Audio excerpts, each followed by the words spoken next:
When my next guest first performed in public, she was so tiny that she had to stand on a chair to reach the microphone. Nowadays, she only needs a stool. So come and perch beside us, Lulu. Yeah.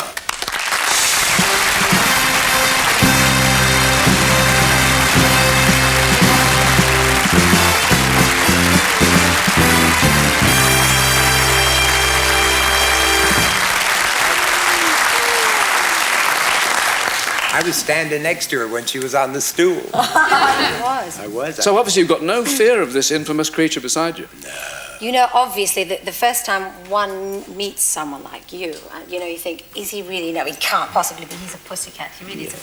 I mean, he showed that, didn't he? You gave him such a hard time. You naughty boy. Why? No, I didn't know that. I met her when she was 17. It's true. 17, that's interesting, because I met you when you were roughly the same age and you already had been in the business quite some time. That's right. Longer than I had. Is there anything left for you to be impressed by now? I'm not one of those people who's easily impressed, but I'll tell you, there was, last year, I was driving up Sloane Street in London, and in my car, obviously, and there's a car coming down the other side, and I looked, it was Princess Diana. So I go home, and my mother's at home. I said to Ma, you'll not believe it. I'm driving up Sloane Street. You know who's coming to the other side? Princess Diana. I was so excited. She said, did she see you in? Did she? I said, Mother, she's not looking for me. She doesn't know who I am. Funnily enough, the next night I had to go to a charity, and Princess Diana was there, and I was introduced to her. I'm standing in line, you know, really dying to get a good look at her and, you know, say hello to her, because I think she's fabulous.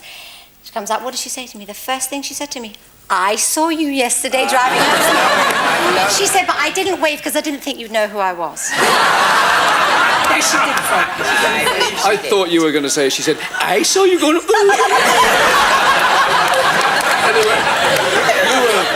So that really impressed me, you can imagine. I can understand that. Now, you're a greedy girl because you've done a lot of things in show business, so many of them, and now you are going on to interviewing. How's that? But there's no problem, Michael. I'm not going to take over your seat. I'm nowhere near as good as you. I was very fortunate to go to Hollywood and interview people like Larry Hagman.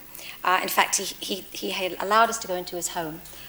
You must know Larry. I met him years and years ago. What does he do? Oh,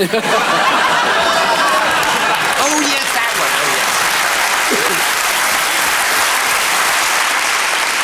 Larry lives on the beach, Malibu, on the Colony, and his home is all very Moorish, sort of Spanish style, and lots of wood and lots of stone. But everything is remote control. You know, he has a roof.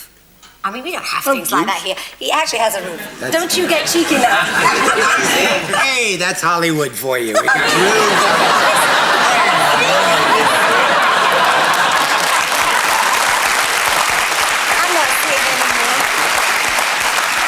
I'm not telling you anymore. Go on, tell me. All right. Tell me about Larry Hagman's roof. Anyway, the roof opens. I love this. The roof, it actually opens. Yeah, and I said to him, but no, it doesn't. No, you're right. This is my story. You've just had your time. He opens the roof, and I said, it's fantastic. My tongue was hanging out. I said, but what if it rains? Do you ever go out and you can't go out and leave the roof open? Anyway, the whole story, this whole thing is because he said, no, you can leave it open, you can go out. They have a little thermometer, you know, and it detects moisture in the air and it closes. Well, that tickled me pink. So I see. Yes. No, I never met any of the Beatles before Paul McCartney came on the first of this series. Never before in my life, so I had to wait till I was 33 before I met a Beatle. So you were a friend of them, weren't you? Well, what happened, I think, originally was I was definitely a fan. I never really liked, it's a terrible thing to admit in your own country, I never really was mad about English pop singers until the Beatles came along. Well, I was only about 13 at the time, but before that was American. It was Ray Charles, and I was into all sort of like soul music. And then the Beatles came along, and like everybody else my age, I had pictures of them all over my room. I just happened to make a record, have a hit with the record, just pop along to one of the shows one night. And, you know, the boys, I was standing on the side of the stage watching the show, and the four of them come running off and sort of say, hi, Lulu. like that, and invited me into their room. You know, I was being very cool about the whole thing. I was able to say sort of a lot of stupid things. Yeah. And then I finally saw Paul get to this terrible wee sink, I think it was in Hammersmith Odeon, and start washing his hair and sort of fluffing it up and doing. I was going, my God, he's washing his hair. Look, it looks fabulous. Because Paul's hair, all the girls used to think he had the best hair. And you were part of the wild 60s then as a very young kid. Yeah, it's only a wee baby. But you didn't get involved too much in the wildness of it. Well, there were a lot of, when the 60s, a lot of people actually say, oh, fantastic to have started in the 60s, and it was, but there was a lot of madness, and I was pretty frightened of a lot of things that were going on, and there were a lot of mad parties, and I would be invited to quite a few of them, and people were sort of walking around a lot of the time saying, hey man, I'm an orange, I'm an orange. And I'd say, yes, that's right, would you like a cup of tea? I mean, I never kind of could get into that conversation, but in fact, I'm obviously very lucky to have come out of the 60s. I'm lucky to have been around then and to still be around. You came from a pretty tough city, from one city to another, Glasgow. I mean, was it tough for a girl? I think it was the boys that had a tough time with me, to be honest, because I was a bit of a tomboy when I was a wee girl. I'm so refined now, of course. I hadn't noticed. Were you a tough kid? Oh, I was so You weren't real tough. tomboy. I met you when you were a really little kid, and you weren't tough. You were just as sweet as you are. He's changed his tune. All of a sudden, he's getting nice.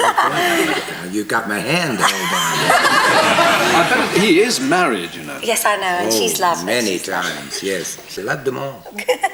She's wonderful, Carl. She is wonderful. Fabulous. Isn't she wonderful? You Marvelous gave her an actress. award. Your wife, Coral Brown, is a wonderful woman. Yes, she is.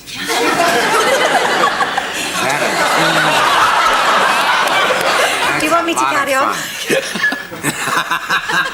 Listen, You want me to tell you about Glasgow? well, if there's anything you wish to tell me about Glasgow, I'd be very... I'd love to tell you how I beat up all the boys when I was wee. He doesn't believe me. You see, when I was a wee girl at school, if a boy battered you, he whacked you, you knew he fancied you. He did. Yeah. But the trouble is, some used to belt you and you didn't fancy them, so I couldn't be bothered with those, so I'd belt them back. I had a terrible reputation. Very but useful. Of course, Because talking of reputations, redheads do have this reputation for bad tempers and violence. It's true. Do you really have a temper? Oh, terrible. But I control it. What makes you mad? Most of the time. I think probably most, like most people, Michael, I think when you can't control your temper is usually, we all become monsters and ghouls and all the rest of it in the car. In the car. In the car. And when people, if I'm cutting somebody up, they should just let me cut them up. They should not get annoyed. So if they shout or beep or, I start shouting obscenities, but of course, then I remember when they go, Lulu, I think, oh God, they'll turn off next time I come on the telly. But I've never seen you in that condition. Oh, well, I control it when you're around, Michael. The night is young.